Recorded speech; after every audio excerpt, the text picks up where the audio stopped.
Hi అండి అందరికీ. అందరూ ఏం చేస్తున్నారు, ఎలా ఉన్నారు? మేమైతే వరలక్ష్మి వ్రతంకి అన్నీ డీప్ క్లీనింగ్ చేసుకోవాలి కదా.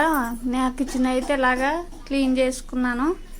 ప్రస్తుతానికి అర్లన్నీ పేపర్స్ వేసుకుని అలా ఉంచుకున్నాను నేనైతే. ఇంకో ఇప్పుడు ఈ డబ్బాలన్నీ సర్దాలి. మా అబ్బాయి అయితే కొంచెం హెల్ప్ చేస్తున్నాడు. మా అమ్మాయి అయితే హెల్ప్ చేసేసి పడుకుంది. మొత్తం గదులన్నీ అయిపోయినాయి.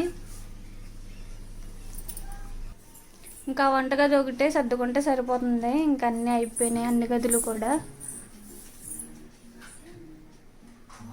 చూసారు కదా. ఇంక ఇవైతే సర్దుకోవాలి.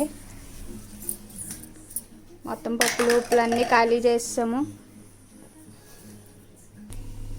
మొన్న శుక్రవారం రోజున అన్నపూర్ణాదేవిని ఇలా పెట్టుకున్నానండి. నేనైతే వంటగదిలో పెట్టుకోవాలంట కదా, అందుకని వంటగదిలో ఇలాగా ర్యాక్ ఏర్పాటు చేసుకుని దాంట్లో ఇలా పెట్టుకున్నాను. ఇవన్నీ బాగుంది కదండి. నాకు ఎప్పటి నుంచో కోరిక ఇలా పెట్టుకోవాలని. చూసారు కదండి అలా పెట్టుకున్నాను. అమ్మవారిని బాగున్నారు కదండి. ఇలాగైతే నాకైతే చాలా బాగా నచ్చింది. అందుకని ఇలా ఏర్పాటు చేసుకున్నాను ఎప్పటి నుంచోని. నచ్చితే లైక్ అండ్ సబ్స్క్రైబ్ అండి.